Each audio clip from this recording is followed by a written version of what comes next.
Hey, what's up, YouTube? It's Monday. I think it's October the 6th, 2014. This is Proof Weight Loss Surgery Works. I'm set my phone down here where I can read it, and I'm your Monday vlogger, B.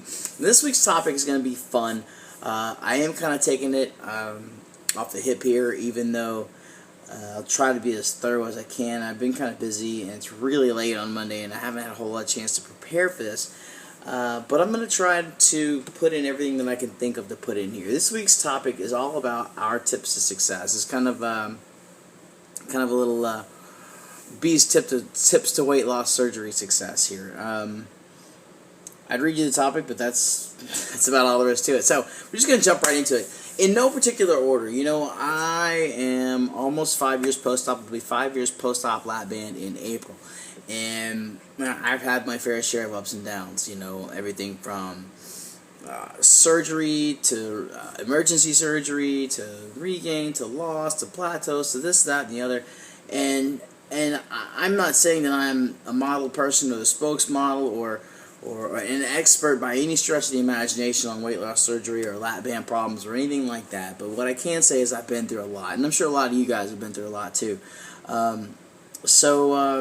You know, just thinking back on the last 5 years of my life, these are the things that I think are important. You know, Wendy says she wants us to stick to 10, so I'll try to keep a mental count in my head, and I'll try to keep these as broad as possible so that we can keep the number down. So anyway, first and foremost, you know, right off the top of my head, the one thing that I can think of that is probably one of the most important keys for me, and we're talking about success, you know, we're not just talking about things that you need to do or things that you should know. I'm talking about real keys to success. Probably one of the most important is simply to document your journey. And when I say document your journey, I mean take everything from taking photographs to shooting videos. If you don't want to share your YouTube videos with the rest of the world, get a YouTube account, make it private, and do a video blog every week to yourself. It's something that you can go back and you can look at. Photographs. You don't have to show a single person, but take pictures. You know, the one thing that I wish that I had done differently was I wish I had had more fat pictures, because when I want to go back and look at what I looked like at 350, 400 pounds, the pictures just aren't there. You know, I wish I had had those photographs to go back and look at. Documenting. You may not be a very visual person. Maybe, you know, writing journals is for you. Maybe you get a journal and you write in that thing once a week. Write about how you're feeling.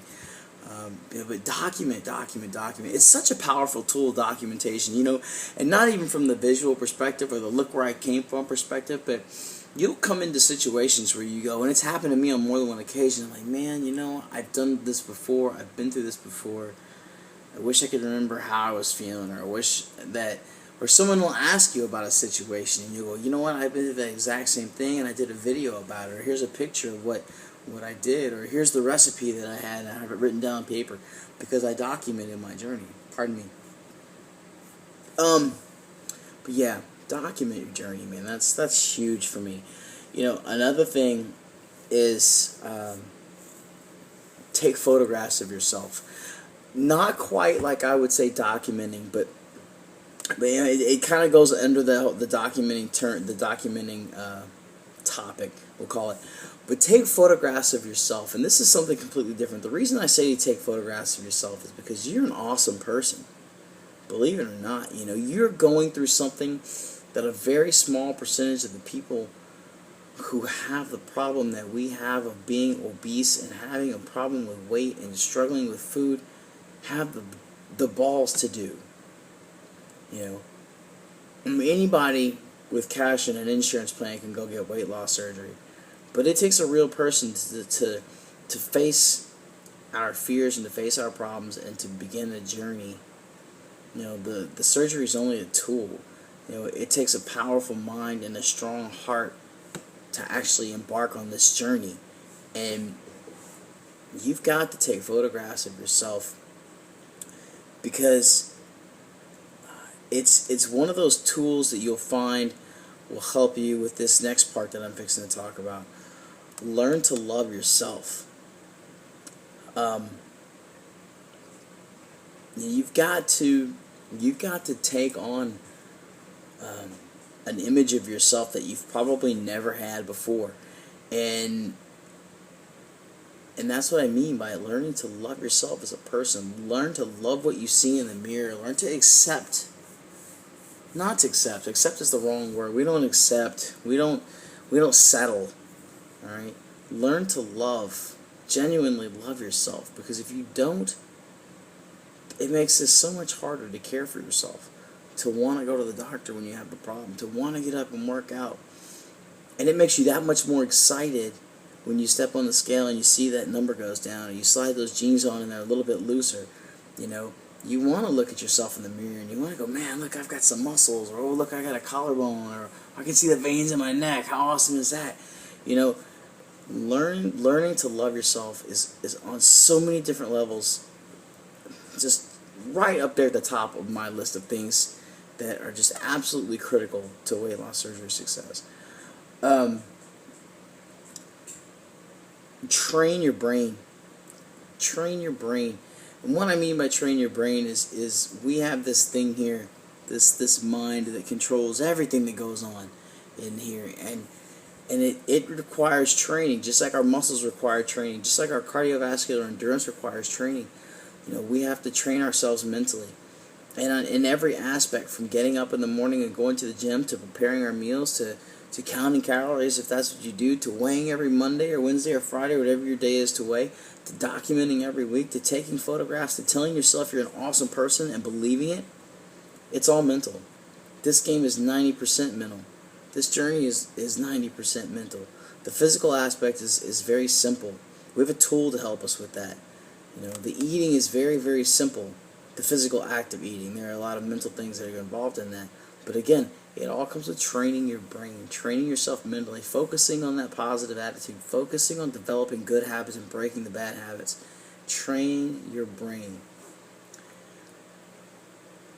And on that note, you know, learn to fall.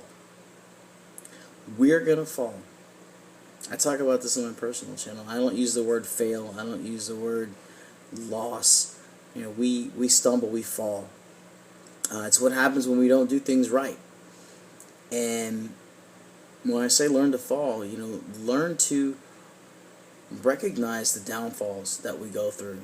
Learn to recognize the fact that you've stumbled and you have to pick yourself back up.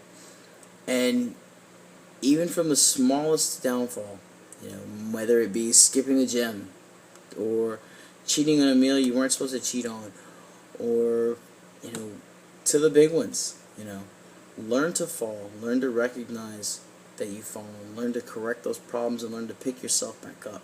That goes right along with training yourself mentally, training your brain, learning to fall, because that's important. You know, we're gonna fall, we're gonna make mistakes, and being able to bounce back from those mistakes means that we get back on the track faster. And those downtimes are the ones that can hurt us. Those are the ones that can make us slip really, really, really far. So learning to fall. Seek support. You know, and support doesn't have to be your weekly support group. Support can be just an accountability partner. It can be somebody like my pocket peeps here. It could be anybody. You know, it's someone to be accountable to, someone that you can go to when you're not feeling quite so good, or when you need a pat on the back, or when you need some encouragement. Because this is not, I mean, it's a very personal thing, but it's not a private thing. You have to have people support you. You can't do it by yourself. You know? If you think you can, you really can't. It's a very tough journey to go alone, and that's why it's so important that we do this together. You know, seek that support, some sort of support, no matter what it is. Find something you enjoy doing that's active. Some sort of fitness, some sort of on-purpose movement that you enjoy doing, and do it. Seek it out. You know, if you don't like fitness, you haven't found something that you like yet. Keep trying. Try different stuff. You know, I would have never thought in a million years that I would enjoy a spin class until I took one. And I love spin. I mean, I don't go because it's not feasible for me. But if somebody said, "Hey, you want to go to a spin class?" I'd do it in a heartbeat because I know how great of a workout it is, and I love doing it. It's fun, you know. CrossFit boot camps. I fell in love with CrossFit, and I go every single week because I love it. I want to do it. It makes me want to get up off the couch and go, "Oh God, great! It's time to go to CrossFit. Oh, it's time to go to boot camp." You know, find that. If it's running for you, then go run. If it's swimming for you, then go swim. If you don't know what it is, then go do stuff. You know, go sign up at 24-Hour Fitness or Gold's Gym or wherever your gym is. Take every single class that they offer. And if you don't find something you like there, then cancel your membership and go somewhere else and find something. You will find something you like. You know, as human beings, we all like to go out and do stuff with our bodies. You know, it's inherent. It's something that we love to do. It feels good.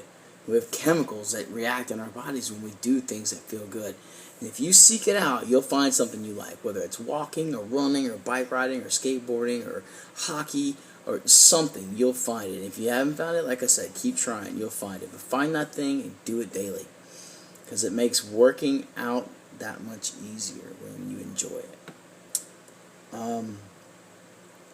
Learn to appreciate the non-scale victories. You know, so many times, and every time I fly, I take a picture of it and I put it on Facebook. Every time I fly, I take a picture of that seatbelt laying across my lap because it's my favorite. It is my most successful. It is my biggest non-scale victory, and will continue to be for now until eternity. Is every time I get into that freaking seat on an airplane and I put that buckle on and I strap that thing up and there's like this much seatbelt left laying over my lap, I just grin and I have to take a picture of it because it never gets old. But learn to appreciate those non-scale victories. Those are the things that keep us moving. You know, it's easy to get on the scale and get frustrated when things don't go your way. And that's why those non-scale victories are so important, because when the numbers aren't there, those NSVs are. And it's important that we pay attention to those. Seek balance. I think I'm going to end on this one. Because we're running low on time here too. Seek balance, and I mean balance in everything that you do, from fitness to nutrition to your daily life. You know, it's very easy to get caught in a routine of militantly counting every single calorie and scheduling out your activities and weighing out your portions and to the gram, and just making it a very scientific process, weight loss. And you know, for some people that's what it takes. And if you're one of those people that's what it takes, then that's what it takes. That's your idea of balance. But for me, it was not. You know, that was a lot more work than I wanted it to be, and it made my journey miserable. So I had to tone it back a little bit, and I had to find that balance. But seek balance. Seek balance. You have to be able to live, and for everyone that's different. And you know, I said that was going to be my last thing, but I think it's not going to be, because I have one more thing that I want to say in that note. You know, seek balance, because it's not the same. What works for you is not going to work for the next person, and that's why I want to end on this note. This is probably the biggest one. You know, my friend Wendy actually coined this phrase, at least as far as I know. Your race, your pace. Basically what that means is that this is your journey and nobody else's. And we need help, and we need friends, and we need support. But you can't get frustrated when you see someone else having success in an area that you haven't had so much success in. Or when you try something that worked for one person that didn't quite work for you. Because everyone is different. Every body is different. Every person is different. Every journey is different. And you can't let someone else's successes and your failures get to you.